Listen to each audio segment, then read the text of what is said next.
Ok, entonces, adelante Daniel, buenos días, adelante con el webinar. Ok, muchas gracias Julián, muchas gracias con todos y buen día con todos aquí presentes. Bueno, como ya mencionó Julián, y bueno, también agradecer a JPI por esta oportunidad. Más o menos un poquito para resumir mi parte y también por qué hemos compaginado mucho con Julián, es que nosotros nos vamos más por el lado de investigación y lo que es la aplicación de nuevas tecnologías. Y gracias a esa iniciativa hemos trabajado en este curso que poco a poco le hemos estado agregando muchas más cosas y espero que sea también de su agrado. Entonces voy a presentar mi pantalla. ¿Se puede ver mi pantalla? Sí, Ok, entonces, bueno, aquí en estos QRs ustedes pueden ver nuestros perfiles, tanto el de Julián como el mío. El mío falta actualizar, tengo que trabajar un poquito más en la página. Pero bueno, el webinar del día de hoy tiene como título Ingeniería Estructural, Simulación, Sensibilidad y Confiabilidad. Vamos a empezar, bueno, con un pequeño índice, que bueno, ahora que lo pienso debería quitarlo. Pero bueno, vamos a empezar por lo principal y básico. ¿Qué es OpenSys? OpenSys es una interfaz, OpenSys Py, perdón, es una interfaz en Python para lo que es OpenSys, que es Open System on Aircraft Engineer Simulation, que básicamente es un framework que fue inicialmente codeado por el profesor Makina y apoyado por el Instituto de Investigación El Perro.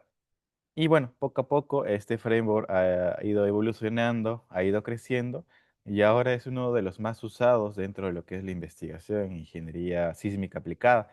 Y al ser un programa de elementos finitos, es aplicable a muchas más cosas, no solo a lo que es ingeniería civil en general. Ahorita le estoy viendo que lo están aplicando para ingeniería mecánica, diseño de turbinas y bueno, cualquier interacción fluido-estructura que pueda existir, ya estamos aplicándolo en esta manera de acá. De hecho, si ustedes buscan el perfil del profesor Michael Scott en su LinkedIn, van a poder encontrar bastantes tipos de usos. El último reciente que recuerdo es que él resolvió el problema de los tres cuerpos. Si recuerdan la serie o el libro del escritor chino Cixin Liu, eh, plantea ese problema dentro de esa novela y bueno, también es posible solucionar ese tipo de problemas dentro de este framework de OpenSys.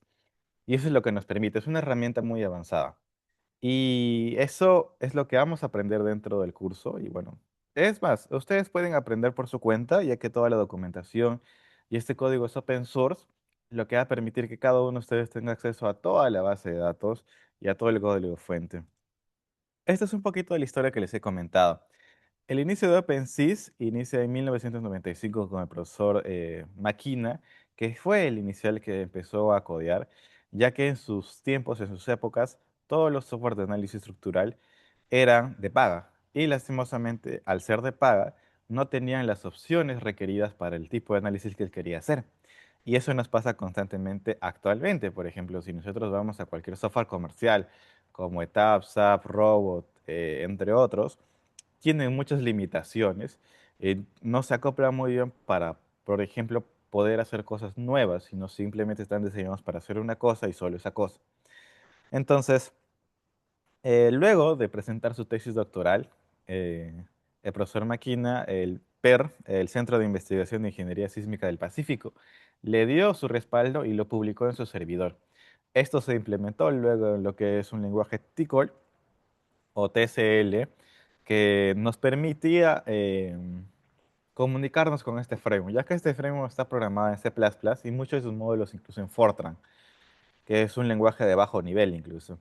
Pero para hacerlo un poquito más amigable lo pasaron a TCL, que es un lenguaje de codificación un poquito más de alto nivel. Pero luego, el boom donde realmente OpenSys despegó totalmente fue con su implementación en Python.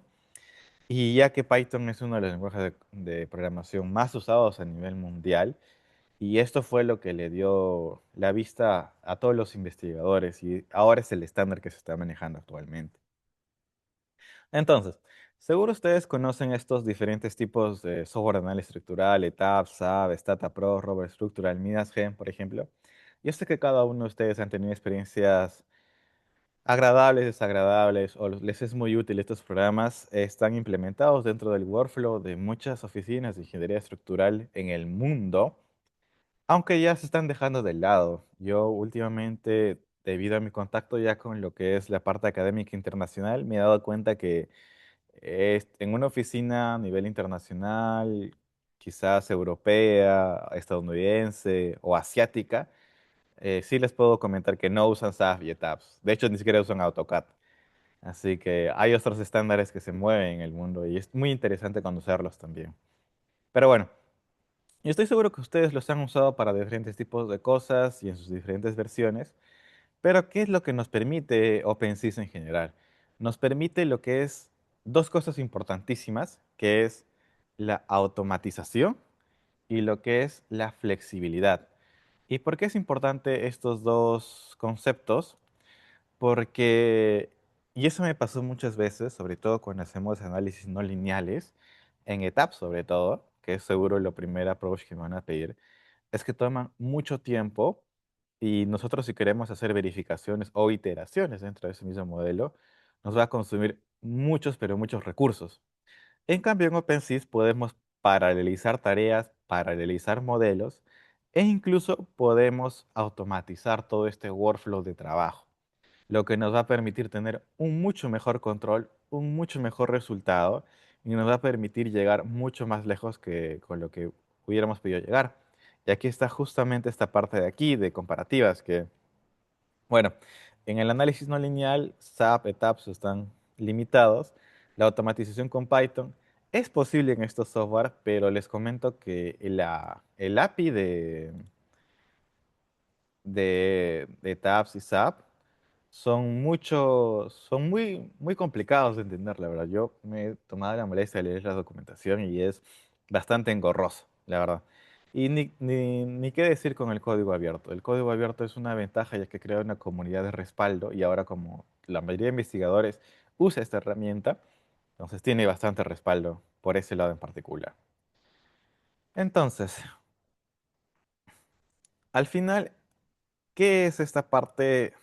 Y bueno, sobre todo, ¿qué es lo que me gusta a mí personalmente de OpenSys? Es esta parte de open source.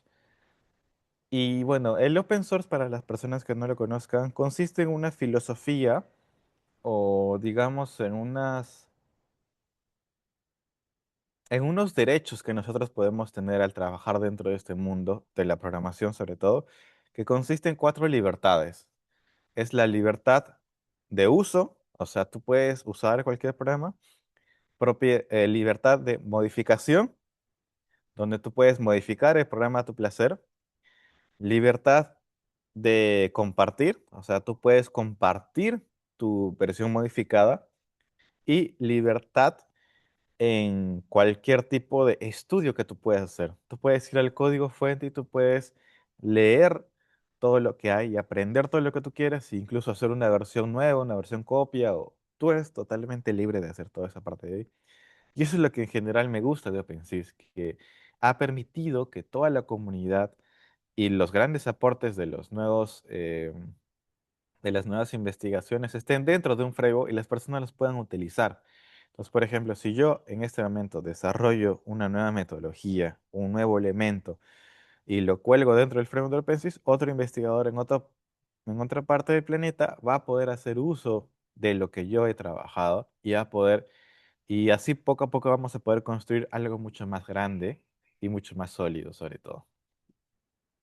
Y bueno, ¿cuáles son los objetivos de este webinar en particular? Es un poquito explorar lo que es OpenSys explicar un poquito lo que son los métodos de análisis en general, no solo en OpenSys, aplicarlo a un caso práctico y bueno, también, sobre todo, y esa es la parte más importante, fomentarlos a ustedes para que puedan empezar a estudiar este código y estudiar por su cuenta, no necesariamente incluso en este curso. Como les comenté, toda esta información está libre, gratuita. Y bueno, invitarlos a que sean parte de la comunidad activa y que puedan proponer sus propias soluciones dentro de este caso en particular. Pero bueno, vamos a empezar con lo que es modelado en OpenSys. Y esta es una parte que a muchas personas les puede asustar, porque en la parte de modelado OpenSys no trabaja con una interfaz gráfica. Todos los comandos y todo lo que tenemos que hacer, toda la parte gráfica, se tiene que hacer a través de comandos, o en este caso a través de líneas de código. Y bueno, si entiendes un poquito mejor, y eso es lo que me gusta también de principio cuando yo tengo que empezar a programar, al entender esta parte de aquí yo me di cuenta de cómo trabajan todos los programas de ingeniería estructural o de ingeniería en particular.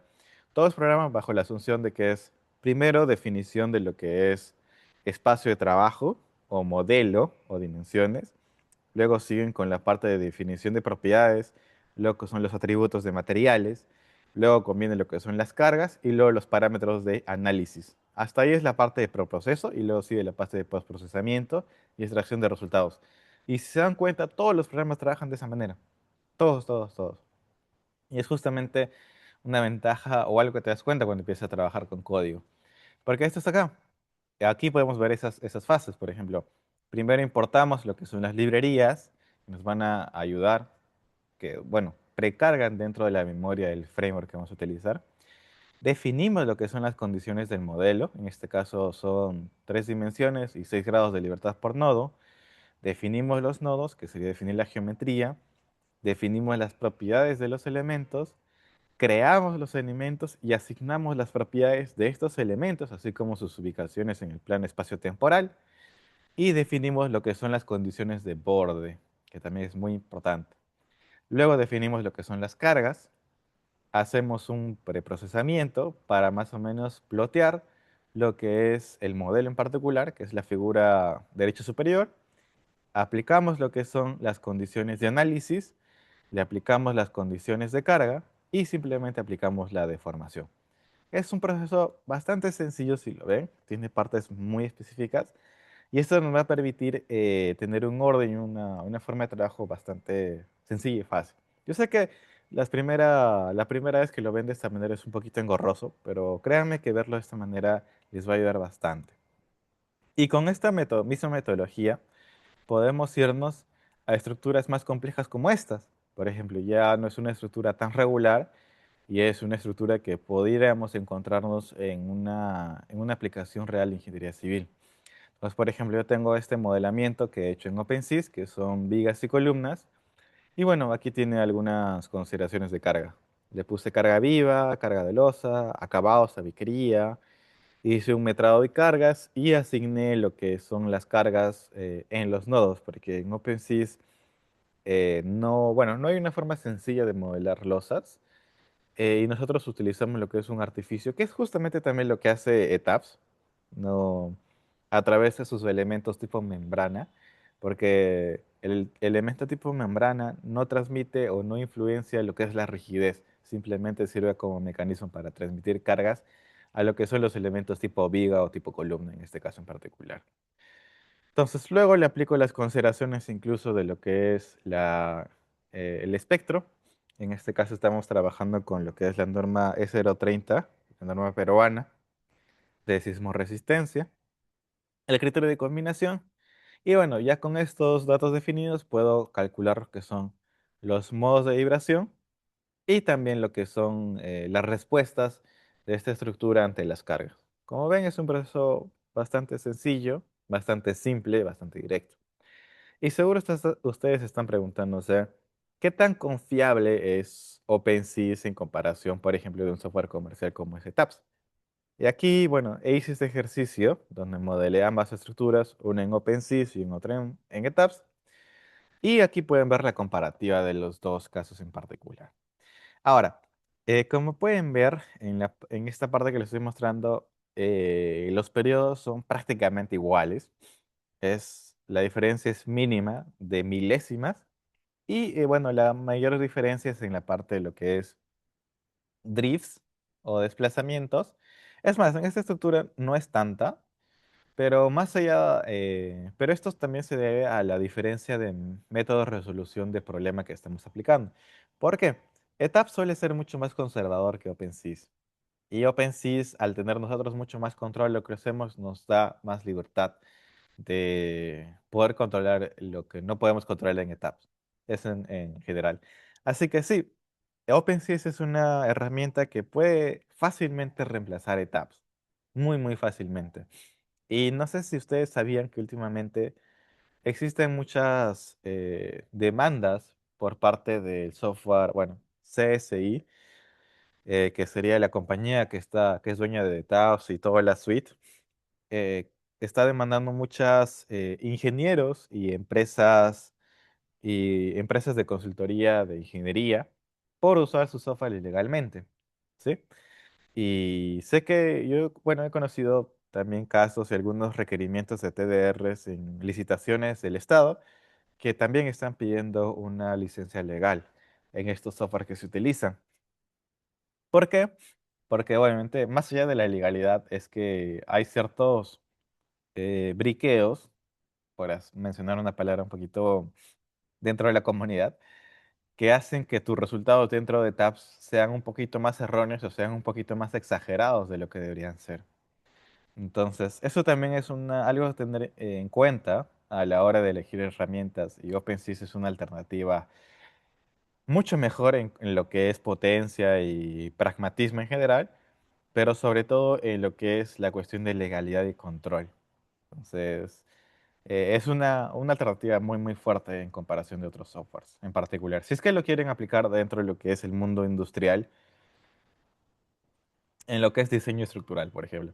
Pero igual comentarles que ETAPS, perdón, OpenSys no está diseñado para hacer diseños en concreto armado, diseños de este tipo de cosas en particular, sino es una herramienta para hacer investigación y eso nos permite hacer cosas mucho más allá que no podríamos hacer en otro lado. Por ejemplo, esto.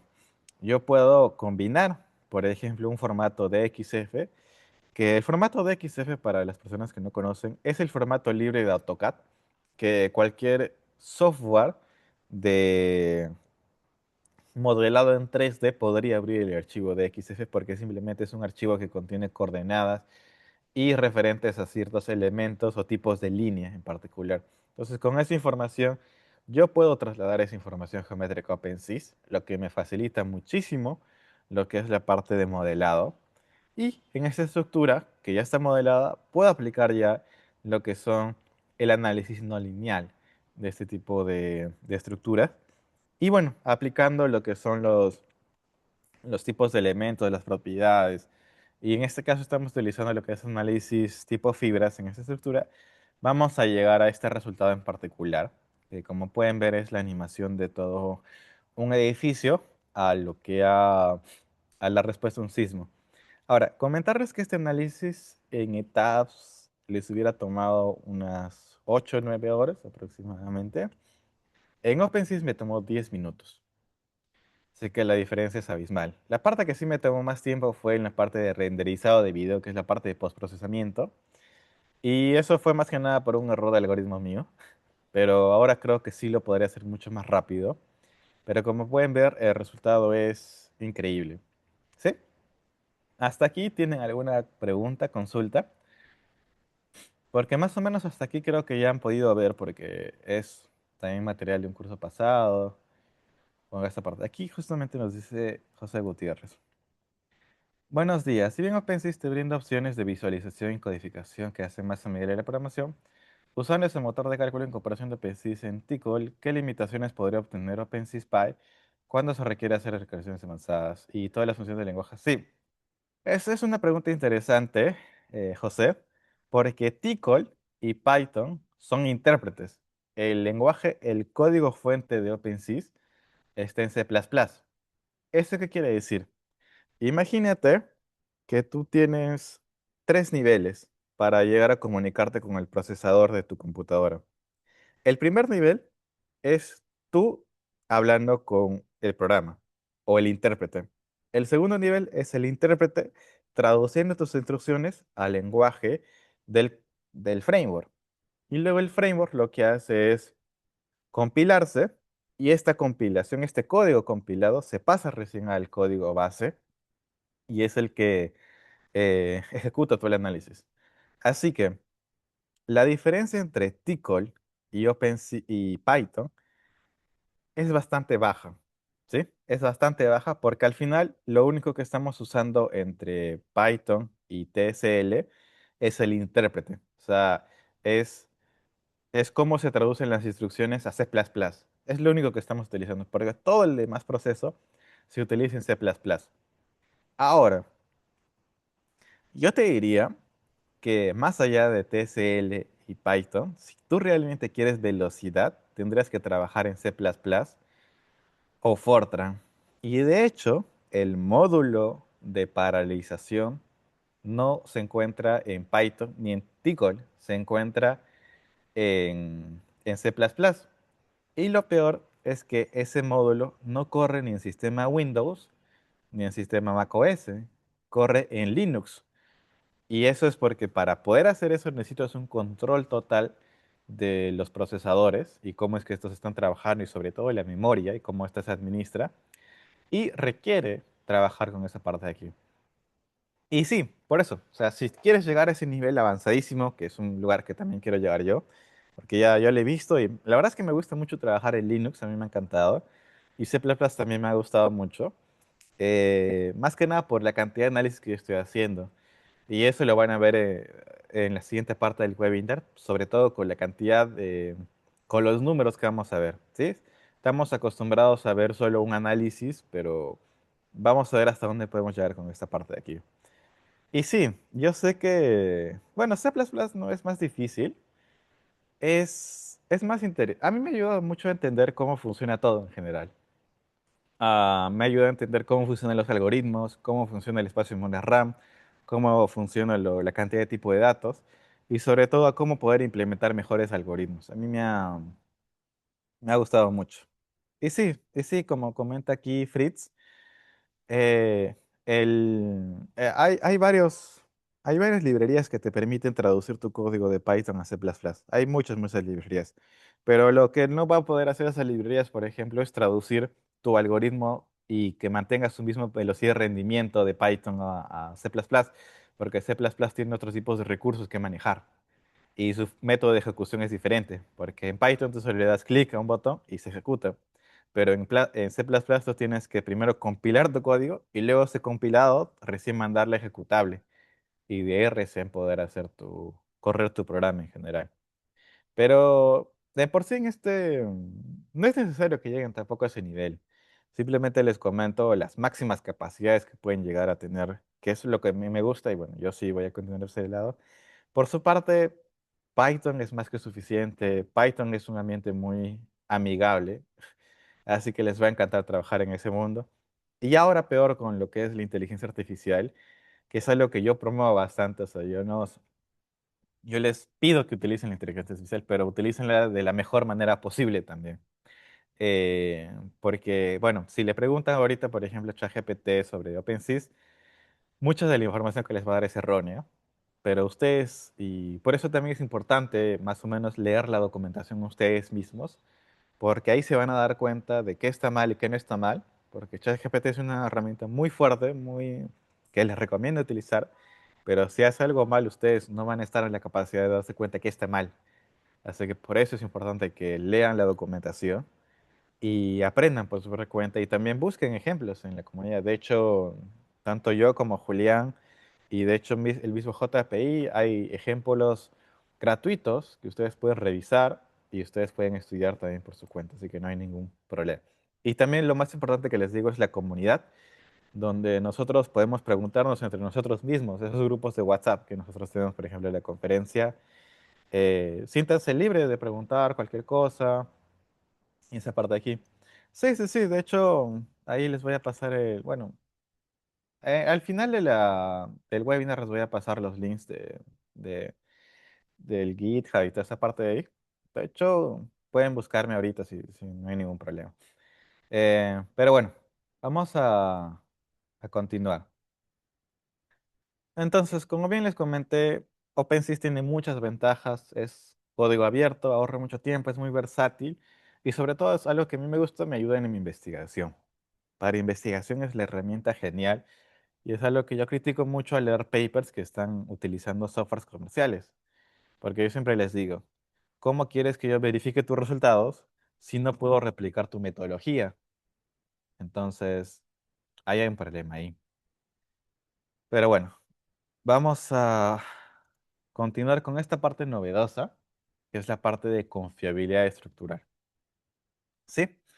Vamos a empezar. ¿Cuáles son los métodos de diseño? Entonces, usualmente para diseñar utilizamos lo que son los métodos lineales, los métodos estáticos de fuerzas horizontales y los métodos dinámicos, que es el modal espectral y por ahí el tiempo-historia. Los análisis no lineales rara vez se hace y bueno, yo les puedo decir que en toda mi carrera de aplicación de ingeniería estructural, en ninguna oficina hasta ahora he hecho un análisis tiempo-historia, no lineal, porque he hecho el tiempo-historia pseudo no lineal para lo que es el diseño de aisladores sísmicos, pero todavía falta. Ahora, el análisis no lineal, sí, bueno, el más conocido o el más común que se les puede hacer es el pushover, que es simplemente tú tienes tu estructura y le aplicas un desplazamiento lateral hasta que llega la falla. Y esa aplicación de carga o desplazamiento es lentamente aplicada. Y al final, el más complicado de todos, el tiempo-historia. ¿Sí? Ahora, ¿qué nos permite hacer esto con esta flecha que ven acá? Entre mayor precisión y mayor entendimiento querramos nosotros obtener, va a demandar más tiempo y más recursos. ¿Sí? Eso sí o sí lo va a necesitar. Y ahora nosotros como ingenieros es encontrar el balance. Antes de la existencia de las computadoras, antes del análisis lineal, se usaban lo que son los ábacos. Si recuerdan por ahí algún libro viejo de ingeniería estructural o diseño en concreto armado, se habrán dado cuenta que muchos, incluso en normas pasadas, versiones de normas pasadas, muchos de esos eh, códigos tienen unos ábacos adjuntos que, bueno, simplemente tú ibas, consultabas el abacus y más o menos podría hacer una estimación, por así decirlo, porque no había poder computacional. Ahora es muy normado o es un, por ejemplo, como lo que dice acá en esta parte de aquí, un método prescriptivo, utilizar lo que son los análisis lineales, que ya los hacemos por computadora. Yo dudo mucho alguien aquí que haga el análisis manualmente. Y bueno, los métodos prescriptivos buscan eso justamente, que sean métodos sencillos y que sean fáciles de replicar. Pero ¿qué pasa? Últimamente la demanda ya ha superado lo que el método puede ofrecer. ¿Por qué? Porque ahora existen más estructuras más irregulares, estructuras que no pueden analizarse ya con el método modal espectral. Si ustedes repasan sus apuntes de dinámica estructural, sabrán que para que este método funcione tenemos que asegurarnos que los métodos cumplan con la propiedad de ortogonalidad. Y muchas de las estructuras irregulares que usualmente llegan a oficinas técnicas, casi ninguna es regular. Así que poco a poco se nos hace más obligatorios hacer un análisis tiempo-historia, pero para eso hay que saber cómo hacerlo y también sobre todo tener el control y saber cómo sacrificarlo. Ahora, como les comenté, el análisis tiempo-historia toma mucho tiempo y requiere muchos recursos, recursos que no siempre podemos tener a disposición. Así que eso es lo que trata de buscar estos métodos prescriptivos, hacer una simplificación y poder más o menos presentarles qué es lo que, una metodología para que ustedes puedan diseñar, asegurando lo que es la filosofía de diseño de cada país. Por ejemplo, si ustedes leen la norma 030 del Perú, sismo resistente, creo que el primer acápite o uno de los primeros es lo que te dice justamente esta filosofía, que lo principal que debemos proteger es la vida humana. Y estos métodos están diseñados para procurar la vida humana, más no las estructuras. Pero si tú te vas a normas de otro país, ya hay otras filosofías de diseño, como lo que es el diseño resiliente, ya no solo busca procurar la vida humana, sino procurar la salud estructural. Y sobre todo lo que es la parte operatividad y lo que es la reparabilidad, que son conceptos que están entrando y que son los nuevos que están solicitando las nuevas normas técnicas en esos países. Y de eso también vamos a hablar. Y bueno, como les comenté, los métodos prescriptivos simplifican toda esta parte de análisis tiempo-historia, dándoles muchas simplificaciones. Básicamente son muchas simplificaciones que nosotros usamos. Pero como ya les comento, ya la generación no está trabajando de esa manera, ya las solicitudes están sobrepasando lo que es este método, y ya existe lo que es la ingeniería basada en desempeño, que es algo que también utilizamos nosotros. Y esa es la filosofía que hemos estado trabajando últimamente. O sea, por ejemplo, primero definimos lo que son nuestro desempeño objetivo. Que, por ejemplo, en la norma nos dice que para una estructura de concreto armado, la deriva máxima permitida es 0,007, por ejemplo. Ese ya es un comportamiento objetivo. Luego desarrollamos un predimensionamiento o una preestructuración. Luego aquí definimos lo que es el análisis en etapas. Luego verificamos si pasa o no pasa. Si no pasa, entonces hacemos una iteración y estamos ahí cambiando esta parte de aquí. Obviamente, en lo que es el Step A está lo que son los criterios de diseño de arquitectura, también los requerimientos del propietario, los requerimientos de municipalidad y los diferentes requerimientos que pueden entrar. Y en lo que es el predimensionamiento, entra lo que son los criterios ingenieriles y sobre todo las normas técnicas de construcción que nos permiten, los materiales y los métodos de construcción que se pueden hacer. Y finalmente, cuando este proceso iterativo pasa, entonces vamos a hacer una revisión final con lo que son los supervisores, o en este caso lo que son los peer reviews, que es muy clásico hacerlo, y ya se pasa a lo que es la fase de construcción. Es lo que nosotros usualmente hacemos y estoy seguro que muchos de acá han hecho esa metodología. Y de hecho las normas han evolucionado en fase a esto. Por ejemplo, una de las primeras normas de diseño sismo resistente fue del año 1996 de Seismic Evaluation of Retrofits of Concrete Buildings del Applied Technology Council. Luego sigue lo que es em, los comités del FEMA del 97 y del 2000. Luego, estos son un poquito más recientes y como pueden ver acá, en el FEMA el 2006 ya te ponía algunos criterios para lo que es la implementación dentro del análisis no lineal para evaluar daños sísmicos, sobre todo en esta parte en particular. Y poco a poco van a ver que todo el mundo se ha estado enfocando a irnos a lo que es la parte no lineal, evaluar esa parte. ¿Por qué? Porque como les comenté, están entrando nuevos criterios, que es la reparabilidad y lo que es la operatividad. Entonces, nosotros, si tenemos una estructura, queremos saber si esta estructura puede repararse y cuánto tiempo nos va a costar volver al estado máximo de operación. Y para poder hacer eso tenemos que tener un mayor control de cómo es que la estructura se daña. Y para poder hacer eso no podemos verlo en un análisis lineal, tenemos que ver un análisis no lineal. Y si queremos verlo algo más realista, tenemos que ver un análisis no lineal tiempo-historia. ¿Sí? Entonces, aquí lo pueden ver que esta tendencia no es actual. Ya tiene casi 20 años que se lleva aplicando y es algo que, bueno, aquí en Latinoamérica siempre llega un poquito tarde, la verdad. Pero es algo que se lleva viendo en muchas universidades en Estados Unidos, Europa, China, Japón. Ya se lleva viendo. Y ustedes pueden ver las diferentes guías que se representan acá. Y bueno, creo que una de las más interesantes también, si se quieren revisar alguna guía, es esta del TBI, Tall Building Initiative Guidelines for Performance-Based Seismic Design of Tough Building de 2017. Es súper interesante esta, porque, por ejemplo, no sé si alguno de ustedes ha tenido oportunidad de trabajar con una empresa del extranjero, pero allá en el extranjero, los arquitectos eh, tienen requerimientos muy altos, sobre todo con lo que es la parte de lo que es la calidad de vida y lo que es el precio de metro cuadrado de propiedad. Por ejemplo, en Nueva York, un edificio que tenga vista a Central Park es un edificio que tiene un valor muy alto. Ahora, si tú quieres comprar un penthouse, un departamento eh, de 2 pisos, ellos te piden los arquitectos que el edificio no tenga vigas o no tenga vigas visibles.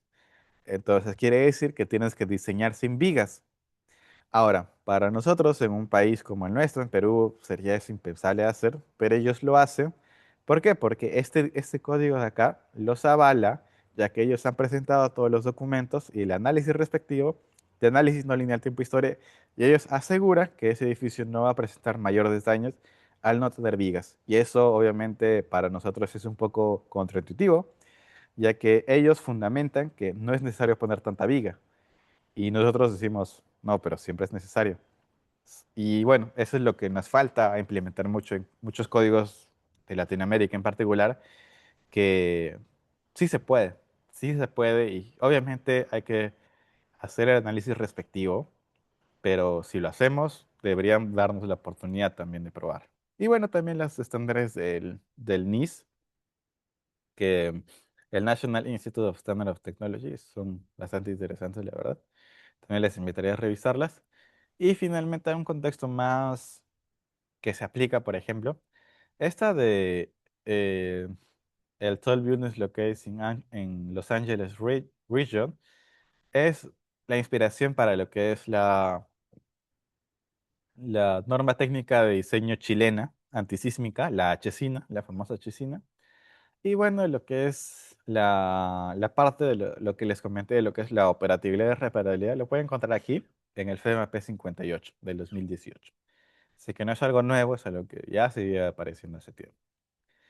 Y bueno, decirles que esta parte de la aplicación moderna de la ingeniería viene con un requerimiento de entendimiento en lo que es cómo se modela la no linealidad en elementos, cómo se hace realmente el análisis pushover, cómo esta parte es súper importante y es justamente lo que me he encontrado también en estos días que he estado trabajando, lo que es la selección y escalamiento de lo que son las señales sísmicas, cómo se aplica el amortiguamiento, cuál es el peligro real de las estructuras en zona sísmica. No sé si ustedes han visto que las normas estadounidenses ya no usan un solo espectro de diseño, utilizan un grupo de espectros de diseño con diferentes, que incluso están aplicando direccionalidad. Entonces, eso es mucho más preciso y eso justamente lo ves acá, porque ese es un problema que lo acabo de ver recientemente. ¿Cómo es que podemos incluir los fenómenos de interacción suelo-estructura? ¿Cómo es que podemos hacer un análisis de riesgo?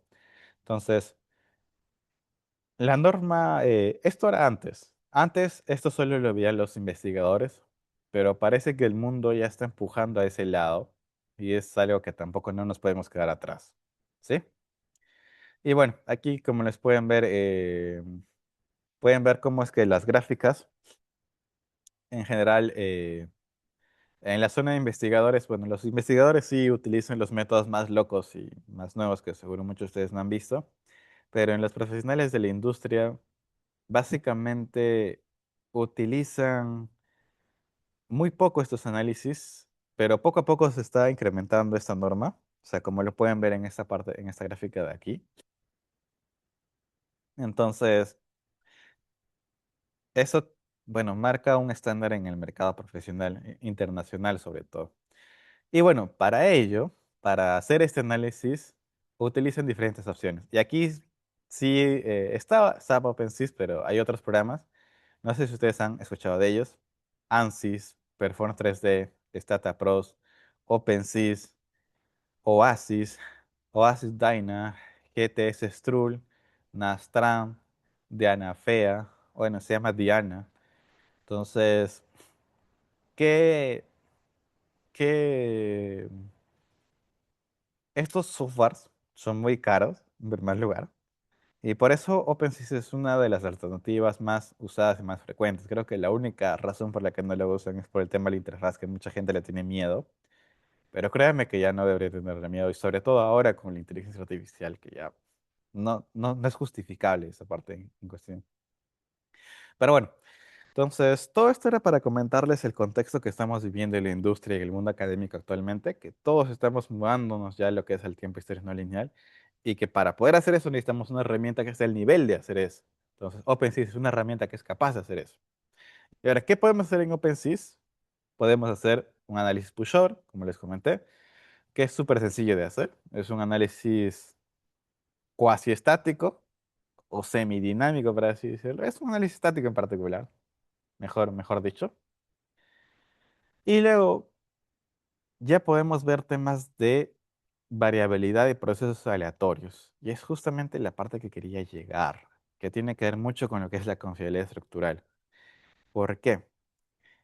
Los sismos son eventos que son aleatorios y que no podemos controlar. Ahora, No sé si alguna vez se han preguntado si es muy ilógico hacer solo un análisis modal espectral con un espectro objetivo cuando el fenómeno es simplemente aleatorio. Ahora, ustedes dirán, no, pero ese espectro que nos pone en la norma es el espectro máximo. O sea, estamos diseñando con el caso máximo. Máximo. ¿Eso qué implica? Que nuestros requerimientos de diseño de concreto armado sean mucho más altos. Y por ese motivo no podríamos hacer esos tipos de edificios que hacen en Nueva York sin vigas. Entonces, si nosotros queremos llegar a eso, o simplemente queremos tener la opción de tener nuevas estructuras o nuevos tipos de constructivos, necesitamos hacer análisis no lineales y necesitamos considerar este proceso de carga que es aleatorio, un fenómeno muy aleatorio y entenderlo es relativamente sencillo de hacer. Y esto es justamente lo que se hace. En vez de hacer nuestro análisis sometidos bajo solo un espectro, vamos, imagínense hacer ese análisis, pero sometidos a unos 1000 espectros. ¿Sí? Eso quiere decir que sus respuestas no van a ser solo una, sino va a ser un rango de respuestas. Y ese rango de respuestas, ustedes pueden calcular cuál es la respuesta más probable que suceda y cuál es la respuesta más desfavorable que suceda. Y en base a eso, ustedes pueden determinar qué tan confiable es su diseño que han planteado en particular. ¿Sí? Eso es lo que buscamos aquí. Y es un ejemplo eh, bastante simple. Pero si ustedes se ponen a pensar, la variabilidad y la aleatoriedad no solo está en la carga, está en el diseño. ¿Por qué? Porque en el diseño nosotros consideramos, por ejemplo, que el F'C es constante y eso nunca va a pasar. Hasta dentro de un propio elemento puede ser que por ejemplo, la base de la columna tenga un F'C diferente del que está en la parte superior. Consideramos que los nudos son infinitamente rígidos, consideramos que las condiciones de apoyo no van a cambiar, consideramos que las dimensiones son constantes y que no varían, pero todo eso al final sí es algo aleatorio y algo que sucede. Y nosotros no controlamos, nosotros simplemente nos vamos por el caso más extremo o simplemente hacemos asunciones deterministas, lo que nos puede llevar a una mala praxis, ¿sí?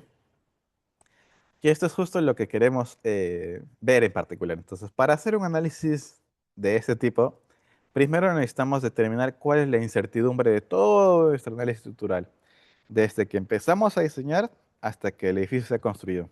¿Cuáles son las variables que pueden entrar y pueden alterar la respuesta de la estructura? Considerando cada una de ellas, vamos a poder armar una ecuación de movimiento o un modelo de esta estructura, pero considerando ese nivel de incertidumbre.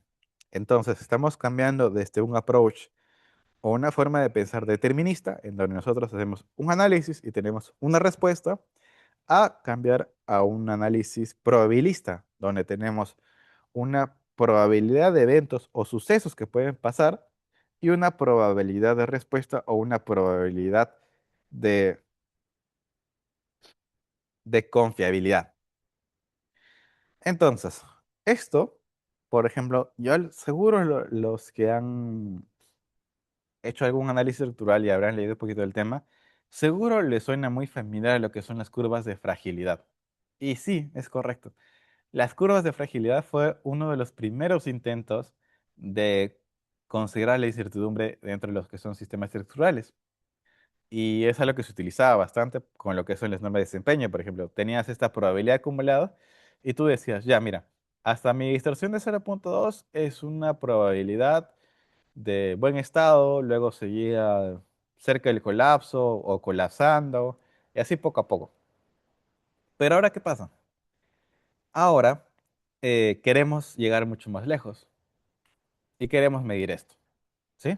Queremos medir esto. Y aquí es cuando viene el método de Monte Carlo. Entonces, el método de Monte Carlo simplemente lo que hace es, tú tienes tu sistema que está sometido a incertidumbre. Tú ya sabes cuáles son las variables aleatorias dentro de tu sistema y sabes cuáles son sus distribuciones y cómo es que estas se comportan. Entonces, vamos a correr el sistema con estas variables que sean aleatorias, que en cada corrida tomen diferentes valores. Y bueno, este análisis lo tenemos que hacer n veces. Ahora, ¿cuántos son n veces?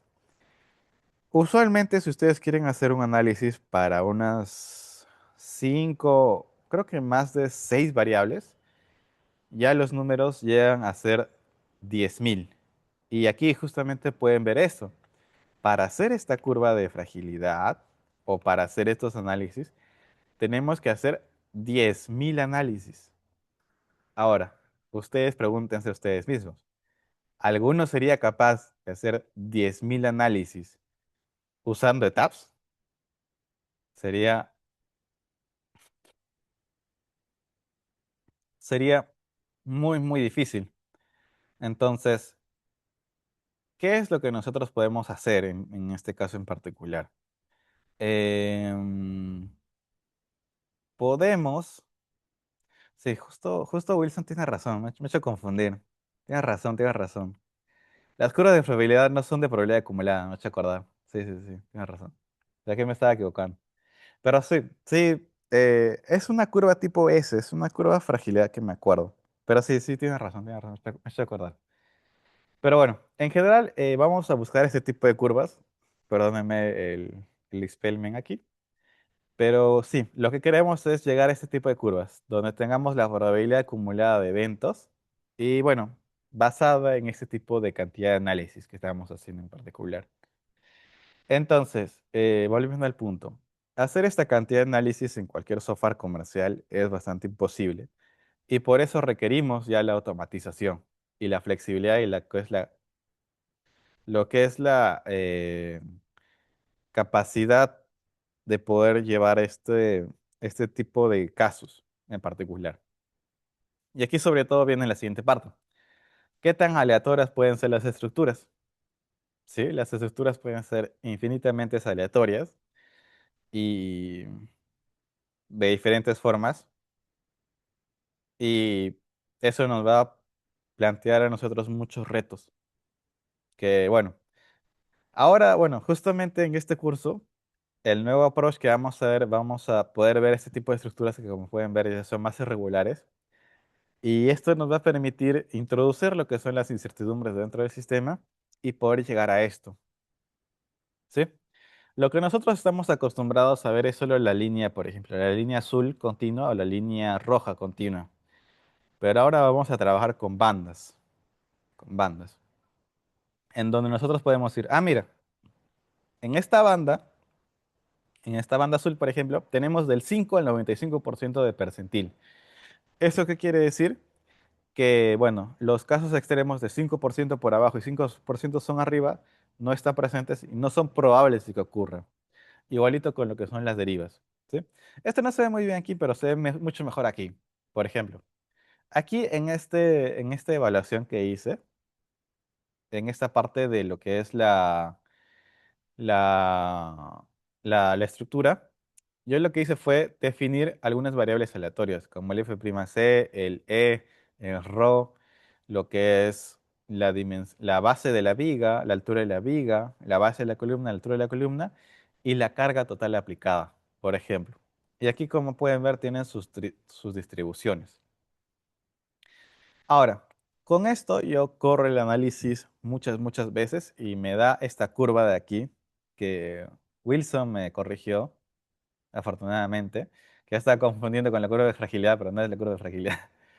Es una curva de probabilidad acumulada que, bueno, tiene esta forma de S, en donde nos planteamos, por ejemplo, aquí tenemos en la parte inferior lo que es la, por así decirlo, los eventos posibles o que pueden suceder en particular, desde una deriva de 0,35 hasta una deriva de 0,7, por ejemplo, y podemos calcular qué tan probable es que ocurra ese evento.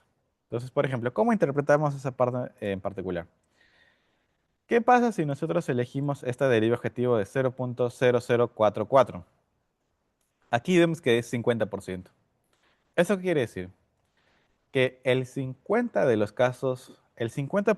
de los casos que tú has evaluado, por cierto, que tú has evaluado, va a superar esta deriva. O sea, en la mitad de veces vas a superar esta deriva de acá. ¿Qué sucede acá? En esta parte en particular. Cuando tú eliges una deriva de 0.0040, que tiene un 10%, eso quiere decir que el 90% de los casos es mucho mayor que esta deriva, ¿sí? Lo mismo que sucede acá. Para una deriva de 0.0050, con un nivel del 90%, quiere decir que solo el 10% de los eventos han podido superar esta deriva. Entonces, ¿qué quiere decir? Yo puedo decir que este 90% es mi confiabilidad, nivel de confiabilidad. Quiere decir que el 90% de todos los casos posibles que yo he evaluado, el 90% no se supera esta deriva límite. Sin embargo, bueno, y aquí viene justamente la otra parte.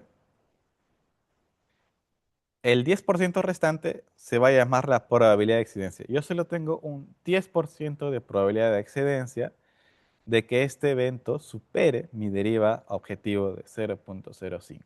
Entonces, ya, ya estamos hablando, es un poquito parecido a lo que comúnmente se hacía, pero llegamos más o menos a las mismas conclusiones y esto nos da mucha más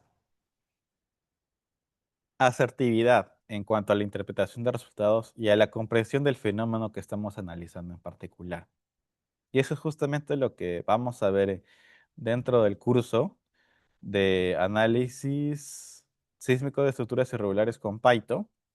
Y de hecho, o sea, como les comenté, toda esta información está pública, si es que desean pueden utilizarla.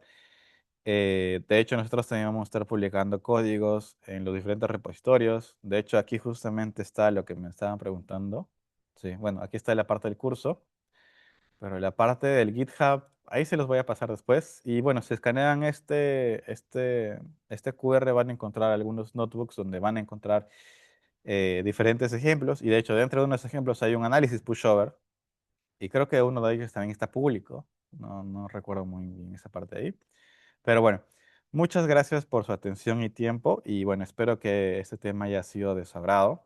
Bueno, vamos a pasar un poquito con las... Bueno, si tienen alguna consulta, siéntanse libres de hacerla o si tienen alguna colaboración o opinión que quieran decirles. Aquí justo me han dejado algunos mensajes. Por ejemplo, Edward, a ver, nos dice, el otro día estaba haciendo un curso de análisis no lineal avanzado y está comentado que el análisis por desempeño le están dejando atrás por encarecerse las lecturas. ¿Ese comentario es cierto? Sí, es correcto, es correcto. O sea, como te digo, el análisis por desempeño es lo que nosotros normalmente hacemos. Justo lo pones acá. Pero el problema, como te comenté, es que este análisis de desempeño lo que quiere ver que no superes un caso límite.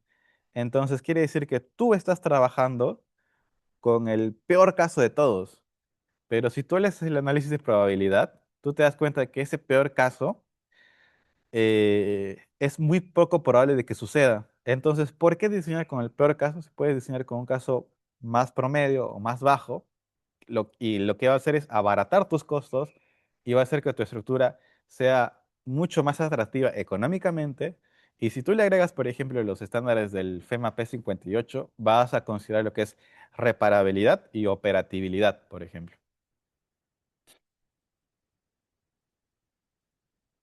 Aquí, bueno, Wilson nos dice sobre el tema de lo que es la disipación y aislamiento sísmico. Yo te diría, así Wilson, de manera personal, que toda tecnología tiene siempre sus pros y sus contras. Y creo que lo más importante es el criterio ingenieril y cómo aplicamos estas soluciones en particular.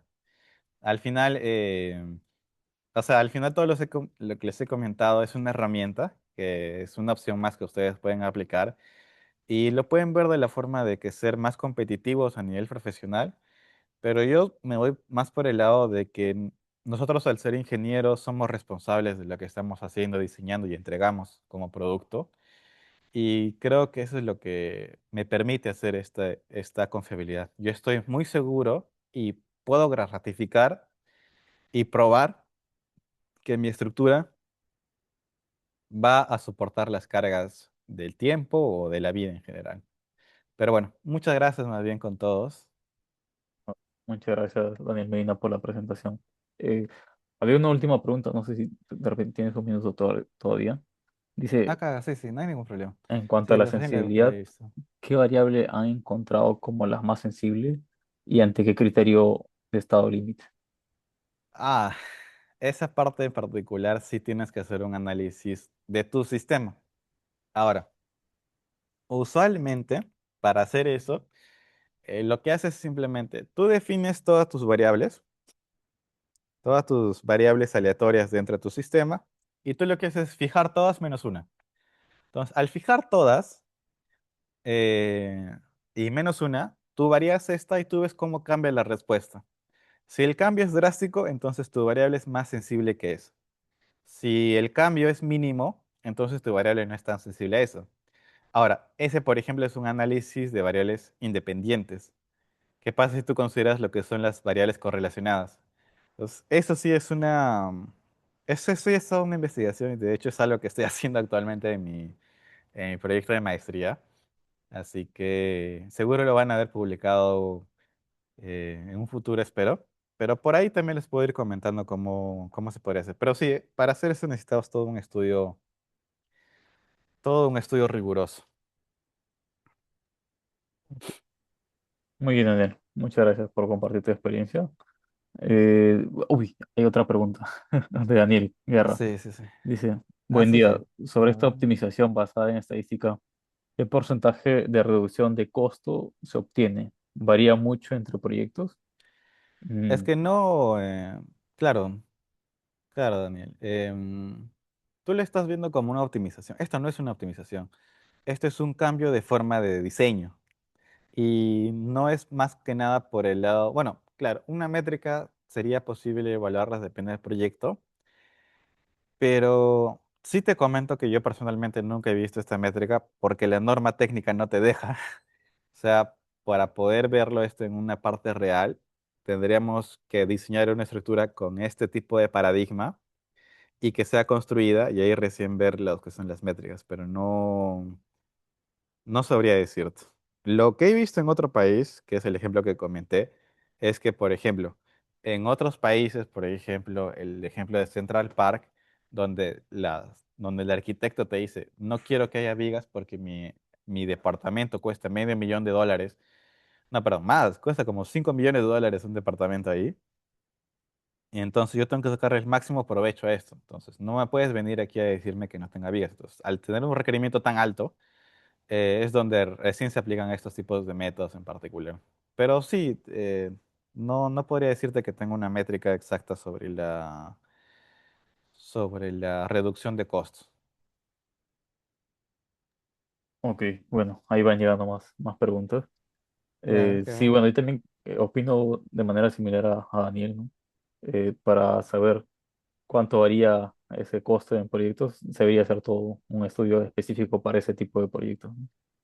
Hay Claro. una pregunta simple de Luis Espinosa que dice, ¿cuándo inicia el curso, no? De hecho, el curso ya está Hoy iniciando el día día, de hoy y vamos a sí. estar compartiendo el material en el aula virtual también, ¿no? Para aquellos que no están en el Mm, aula virtual todavía, se pueden comunicar directamente en grupo de WhatsApp, en el WhatsApp de JP Ingeniería. Ahí pueden mandar un mensaje directo para ello y ahí vamos a estar ayudándolos. Por ahí tenemos otra pregunta de Emerson. Dice, ingeniero, buenos días, una consulta. En caso que se tenga una estructura irregular donde predomine la rotación en el primer y segundo modo, ¿qué se debería realizar para controlar su correcto diseño estructural? bueno, ahí lo que tienes que hacer es regularizar la estructura o simplemente utilizar los castigos que te pone la norma. Pues si es que tu torsión supera cierto límite, entonces ahí. Si quieres, bueno, una técnica que yo utilizaba mucho es lo que, bueno, te dicen usar. Y es algo que también explico en el curso, no sé si lo recuerdo. Por ejemplo, tienes esa estructura así, pero tú tienes tu centro de masa por acá, más o menos. Usualmente en nuestro tipo de pueblo su centro de masa está fuera del grupo, pero tu centro de rigidez está por acá. Entonces quiere decir que si tú aplicas una carga por acá, uy, perdón, si tú aplicas una carga por aquí, este centro de rigidez va a ser como tu centro de rotación. Entonces, como el brazo es muy largo, el brazo de palanca, va a generar que tu rotación sea más grande. ¿Qué tienes que hacer para que tu rotación sea lo mínimo posible? Que el centro de masa esté lo más cerca del centro de rigidez. ¿Y cómo controlas eso? Poniéndole placas. Entonces, al poner placas, por ejemplo, en esta zona y en esta zona de aquí, estás haciendo que el centro de rigidez se vaya a este lado. Si tú quieres que tu centro de rigidez se vaya para este lado, entonces pon placas aquí y pon placas aquí. Y quita estas. Y así vas a controlar la rotación. Muchas gracias, Daniel, por la explicación. Luego tenemos, bueno, otra pregunta que dice, bueno, de parte de Daniel, dice, es decir, que aún no se puede aplicar en proyectos reales en Perú por tema normativo. ¿En qué países Sí. de Latinoamérica sí se realiza? Bueno, ahí tengo yo un comentario, pero bueno, si tienes algún comentario primero, Daniel, adelante. A ver.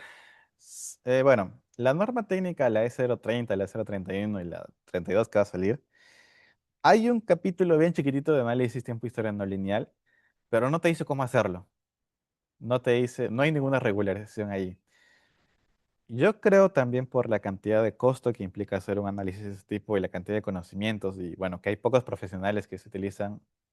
Por ese motivo nunca he visto un análisis en una oficina técnica en el Perú, más allá del tema normativo, porque usualmente, bueno, ya es una práctica en general que es por el contexto latinoamericano quizás es que las personas no les importa mucho lo que es los resultados, simplemente quieren que les entregue los planos. Entonces, como que no hay mucha motivación para hacer ese tipo de análisis. Ahora, ¿en qué países de Latinoamérica sí se realiza?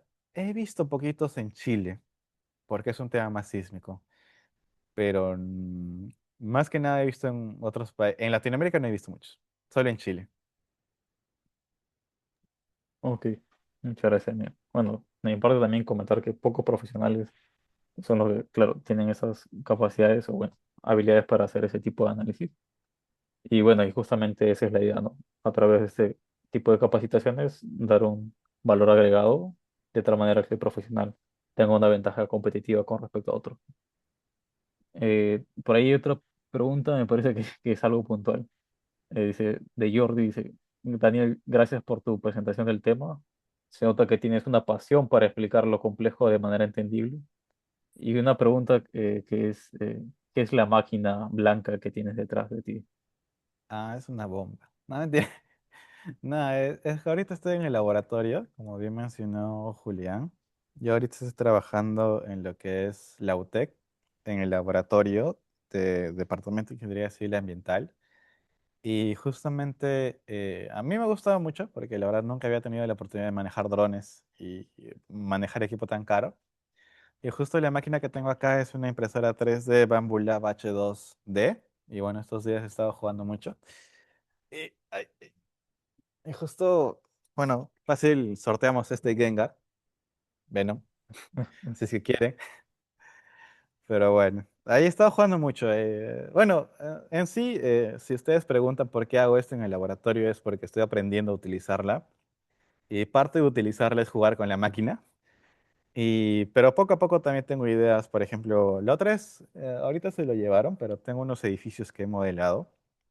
Pero lo que quiero hacer ahorita es justo aquí tengo una mesa vibradora también. Y quiero imprimir unos aisladores sísmicos así en miniatura para poder ver el comportamiento mecánico de estos.